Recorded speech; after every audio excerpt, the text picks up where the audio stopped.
Goeiedag geliefde disipel van Jesus en baie welkom by nog 'n episode van In Jesus Bybelstudie.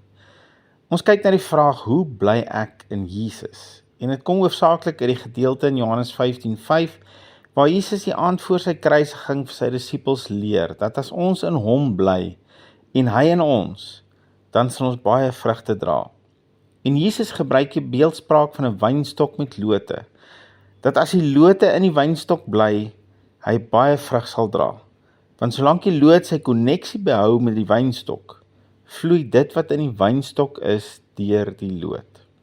En ons het nou al na 'n paar dinge gekyk wat ons kan help om ons koneksie met Jesus te behou en ook te versterk, waarvan ons koneksie met sy woord sekerlik die belangrikste is.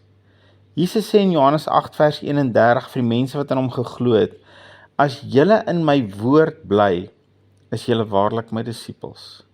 Nie net sal sy woord ons help om ons koneksie te behou met hom nie, maar dit sal ons ook help om sy disipels te wees. En wat is 'n disipel van Jesus? In kort, my definisie, is 'n disipel iemand wat Jesus dupliseer. In alle opsigte. Ons is nie Jesus nie, maar ons dupliseer hom. Ons sê wat hy gesê het en ons doen wat hy gedoen het en ons leef soos hy geleef het. En hoe gaan ons daarby uitkom? Dit begin by sy woord. Ons moet sy woord eerste prioriteit in ons lewe gee. Dis ononderhandelbaar. Maar hoe keer ek ook hierdie vloei van Jesus deur my lewe? Is daar iets spesifieks wat sal veroorsaak dat ek sy vloei deur my lewe kan verhinder? Ek dink daar kan verskeie maniere wees, maar daar's een grootte wat vir my as gelowige uitstaan, waarvoor ek persoonlik ook moet op my hoede wees. En dit is bekommernis. Om bekommerd te wees is direk teenstrydig met geloof. Om bekommerd te wees, om te stres en te worry, is om in God te twyfel. En ons moet eerlik en reguit oor hierdie goed praat.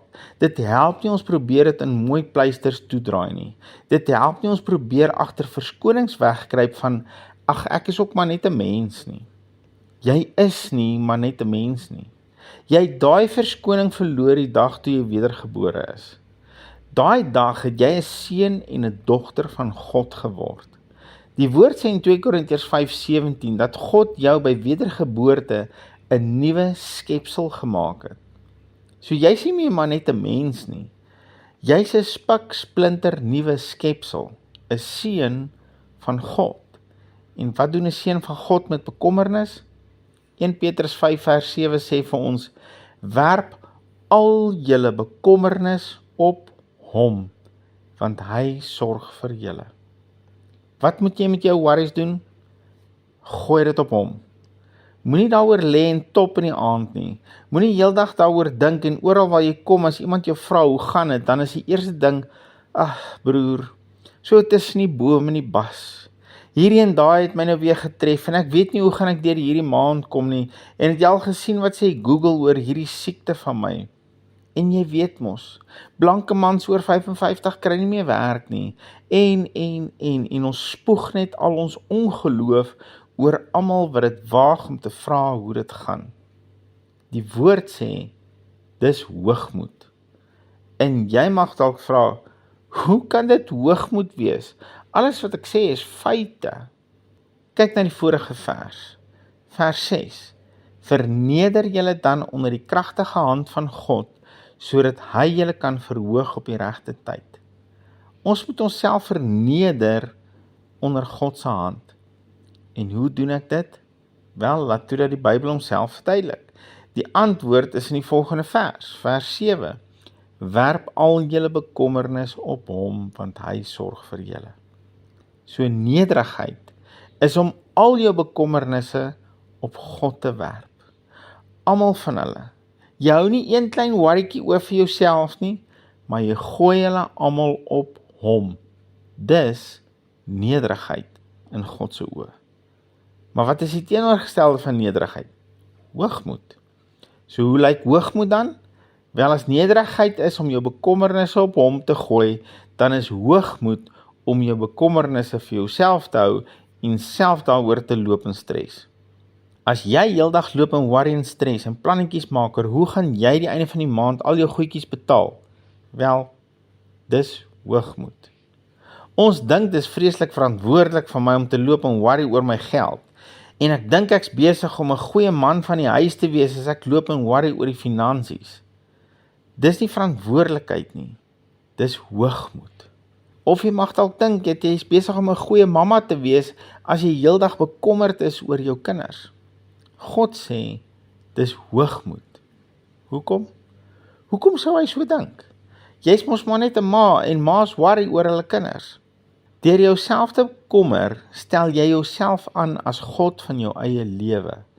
En jy impliseer dat hy nie goed genoeg is nie, en dat hy nie goed genoeg vir jou sal wees nie, en dat hy nie omgee wat met jou en jou kinders gebeur nie.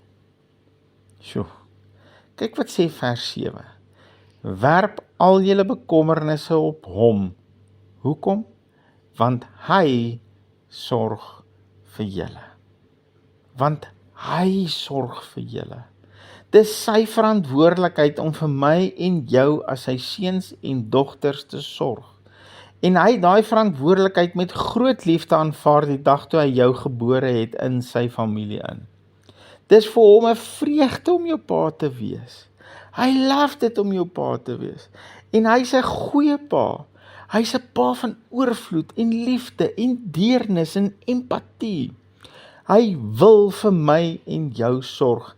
En hy is ten volle daartoe in staat om vir my en jou te sorg. Hy het toegang tot bronne waarvan jy nog nie eens gehoor het of aan gedink het nie. Of hy wil en of hy kan, is nie vandag die vraag nie. Alhoewel dit die twee grootste vrae is waarmee ons worstel, en dit is die twee grootste redes hoekom ons loop en worry, is omdat ons nie duidelikheid het in ons harte of hy wil en of hy sal nie. Kom ek help jou om eens en vir altyd daai vraag te antwoord. En onderstreep hierdie teks in jou Bybel en skryf hom uit en plak hom teen jou deur. As God nie sy eie seun gespaar het nie, maar hom ter wille van ons almal oorgegee het, sal hy nie saam met hom ook alle ander dinge aan ons skenk nie. Dis Romeine 8 vers 32. Ek lees hom weer vir jou. As God nie sy eie seun gespaar het nie, maar hom ter wille van ons almal oorgegee het, sal hy nie saam met hom ook alle ander dinge aan ons skenk nie. En miskien het jy dit al van tevore gehoor, maar het jy dit al vasgemaak in jou hart? As Abba vir Jesus gegee het om jou te kan kry, wat is daar wat hy sal terughou van jou af? Wat is daar in die heelal wat groter waarde het as Jesus? Hy het jou reeds die waardevolste gegee. Hoekom sal hy dit wat van minder waarde is as Jesus van jou weerhou? Daar's jou ewige antwoord. Hy wil en hy sal. Werp vandag al jou bekommernis op jou pa, want hy is 'n goeie pa wat vir jou wil goed wees. Dankie Dad. U is 'n goeie pa. En U was nog altyd vir ons goed. En U wil vandag, en U wil volgende week, en U wil die einde van die maand, en U wil volgende jaar vir ons goed wees. Help ons om al ons bekommernisse op U te werp, want U wil vir ons goed wees. Dankie Jesus. Dankie Abba Vader. Ons is so lief vir U. Amen. Geliefde van Jesus, hou net jou oog op hom en jou neus in sy woord. Shalom.